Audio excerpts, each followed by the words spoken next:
Siri is broken. And the truth is, there was never a time when it was never broken.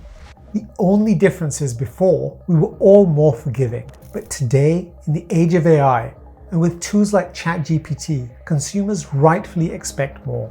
And the technology should be able to deliver. So how has a voice assistant from one of the leading tech companies in the world established itself as less of an assistant and more of a hindrance? And what are some of the technological and strategic decisions that have resulted in Siri failing to impress when it had the opportunity to inspire? Given Apple's dominance in all fields it touches, is it really going to allow Siri to be the laggard of the voice assistant world? I've been frustrated with Siri since it was launched back in 2011. And today, I'll try to find out what Apple got wrong and how they may be able to recover. But firstly, what is the problem with Siri?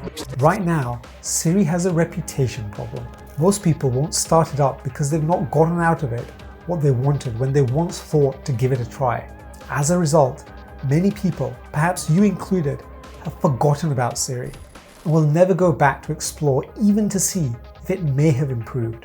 By far one of the biggest frustrations with Siri is the fact that users frequently encounter issues with Siri's natural language processing, which struggles with understanding context and handling complex or nuanced queries. This can lead to irritations as Siri often misinterprets commands or fails to provide accurate responses. Also, Siri's voice recognition has historically had difficulty accurately processing diverse accents and dialects, and this has further annoyed users. Unless you speak the King's English and enunciate your words carefully and clearly, you can expect to have to repeat things over and over until Siri either understands or then acknowledges that it has no clue what you're talking about. And as a voice assistant, this frustration has been enough to seal it for many users. If a voice assistant can't properly assist you, it's as useful as a wet match in a dark cave. But that's not been the only problem with Siri. Another major drawback is Siri's limited third-party integrations and the slower pace of feature updates. You see, Apple has been more restrictive about allowing external developers to integrate their services with Siri, resulting in fewer available skills and functionalities compared to its rivals. Competitors like Alexa and Google Assistant have more robust ecosystems due to their open development platforms, which encourage a wider range of integrations and more innovative features. Also, Apple's stance on privacy means that Siri has access to less user data for machine learning improvements, leading to slower advancements in its AI capabilities. This combination of factors contributes to the perception that Siri lags behind in the rapidly evolving landscape of voice assistants. So how did Apple and Siri get in this position in the first place? I already spoke about how Siri is tightly integrated with Apple's ecosystem, and this has led to compatibility issues in the past, preventing it functioning with non-Apple devices and with third-party services. Having powerful NLP abilities is essential for any voice assistant, and this is the fundamental weakness with Siri. Siri's natural language processing is often considered pure due to its limited ability to understand and retain context in conversations. Unlike Google Assistant, which excels at maintaining context over multiple interactions, Siri struggles with complex multi-step queries and often misinterprets nuanced language.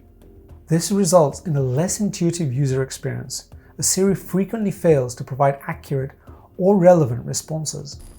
The lack of advanced context retention means that users must often repeat or rephrase commands, which can be frustrating and disrupts the flow of interaction. Google and Amazon gather extensive user interaction data to refine their NLP models continuously, allowing them to better understand diverse speech patterns, accents, and contexts. Apple's more conservative data usage restricts Siri's ability to evolve and adapt, resulting in slower advancements in its language processing capabilities and contributing to its overall underperformance in NLP. But there have been problems internal to Apple that have also led to the decay. Former Apple engineers have talked about how there has been a lack of direction and prioritization at Apple, which has added to Siri's woes. Reports indicated there was no clear vision or urgency to significantly improve Siri's capabilities. And when efforts are fragmented and you don't have strong leadership backing, it's difficult to improve a product. But engineers have also reportedly lacked access to data about how Siri was being used, which made it difficult to identify areas for improvement. It's not surprising to see how these issues would result in engineers being unhappy working at Apple.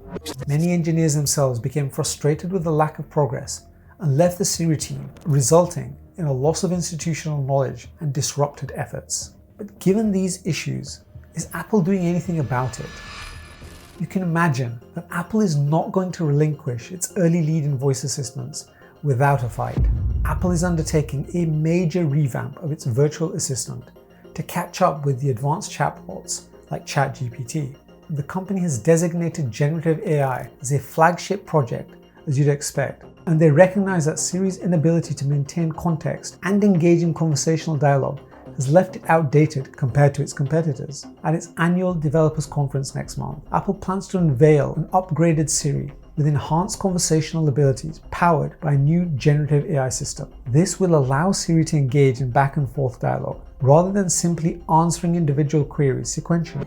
Apple is also increasing iPhone memory to accommodate the new Siri capabilities and is exploring licensing complementary AI models from companies like Google, Cohere, and OpenAI. The Siri overhaul is part of a broader strategy to integrate generative AI across Apple's products and services. And while these efforts demonstrate Apple's commitment to modernizing Siri, the question is it too little, too late? Well, only time will tell. But one thing we know from history is that Apple is not the company you underestimate. But the bigger problem is arguably convincing committed iPhone users, like me, perhaps also like you, who've used the phone for many years, to come back to Siri and give it another try. Many users have adopted other voice assistants, and habit is a powerful force in tech, which is difficult to break. But Apple has the benefit of having the attention of users, given their handsets are in the hands of hundreds of millions of users worldwide. If they can make Siri good enough and intuitive enough, I think users could bounce back to give it one last try. But given what ChatGPT and others have offered consumers in recent years, the bar to impress is high. Apple will need to demonstrate a quantum leap of development if it wants any chance of taking the top spot in this competitive space. If you want to see my video on how Apple makes money from you, click the link at the top of this page or in the description box below. Thanks for watching.